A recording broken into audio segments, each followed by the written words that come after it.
Hello, હું ચંદ્રિકા રાજપૂત શ્રી ગોપીનાથ કિચનમાં આપનું સ્વાગત કરું છું। આજે આપણે બનાવીશું બાળકોને ખાવાની ખૂબ મજા આવે એવી પેનકેક।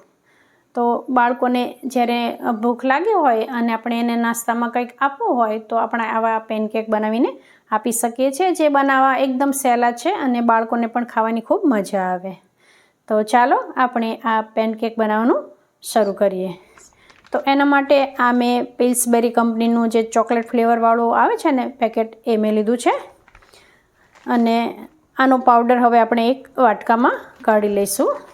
થોડો મોટો વાટકો લઈશું, એમાં આપણે આ પાવડર કાઢી લઈશું। આ પાવડરમાં જ બધું મિક્સ આવે છે, એટલે આમાં આપણે બીજું કોઈ વધારાનું ઉમેરવાનું નથી હોતું, ખાલી એકલું દૂધ જ આપણે ઉમેરવાનું હોય છે। તો અહીંયા મેં રૂમ ટેમ્પરેચરવાળું 90 ml દૂધ લીધું છે। આમાં માપ બધું લખેલું જ હોય છે પેકેટ ઉપર, આપણે કેવી રીતે બનાવવા, કેટલું દૂધ લેવું એ બધું।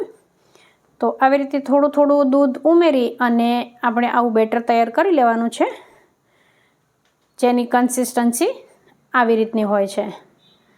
તો આવી રીતે પેનકેકનું બેટર તૈયાર થઈ ગયું।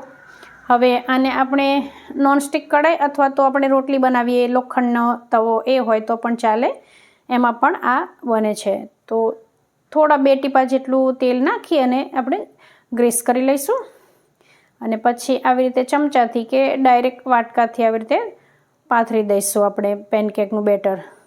તો આપણું બેટર જે બન્યું છે એમાંથી 4 પેનકેક બનશે આવડા। તો આવી રીતે આપણે ગેસની ફ્લેમ મીડિયમ રાખી અને આ પેનકેક તૈયાર કરવાનું છે।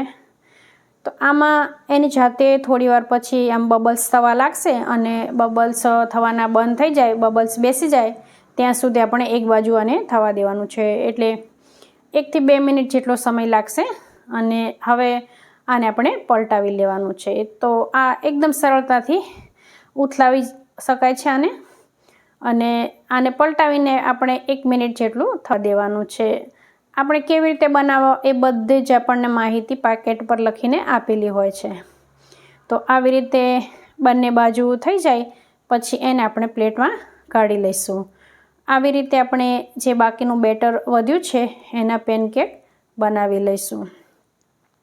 તો આટલા બેટરમાંથી 4 પેનકેક બની જશે અને આ ઠંડા થઈ જાય પછી પણ ખાવાની મજા આવે, એવું નથી કે પુડલાની જેમ આને ગરમ ગરમ જ ખાવા। આ એક ટાઈપનું કેક જેવું જ છે, પણ કેક બનાવવામાં વધારે વાર લાગે, જ્યારે આ પેનકેક ફટાફટ બની જાય, એટલે બાળકોને કેક તો બહુ ભાવે, એટલે એને આવી રીતે પેનકેક બનાવીને આપીએ ને તો એને ખાવાની ખૂબ મજા આવે। તો આવી રીતે આપણે બધા જ પેનકેક તૈયાર કરી લઈશું। પછી આ પેનકેક પર આપણે ચોકલેટ સિરપ કે મધ, આ બેમાંથી એક વસ્તુનો ઉપયોગ કરીશું, કારણ કે આ પેનકેક એમ તો મોળા લાગતા હોય છે, જે ખાવાની એકલા મજા ના આવે, એટલે એની ઉપર મધ કે ચોકલેટ સિરપ આ બેમાંથી એક વસ્તુનો ઉપયોગ આપણે કરીને બાળકોને ખાવા આપવાના। અને ફ્રૂટ પણ ઉપર મૂકી શકાય, જેવું આપણને પસંદ આવે એ પ્રમાણે।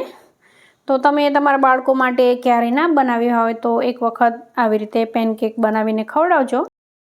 અને હા, આજની રેસીપી તો તૈયાર પેકેટમાંથી બનાવી છે, એટલે મારે કોઈ વધારાની મહેનત આમાં નથી। એમ છતાં પણ જો આજની રેસીપી તમને ગમી હોય તો વિડીયોને લાઇક કરી દેજો, ચેનલ પર નવા હોય તો સબસ્ક્રાઈબ કરી દેજો। ફરી મળીશું આપણે એક નવી રેસીપી સાથે।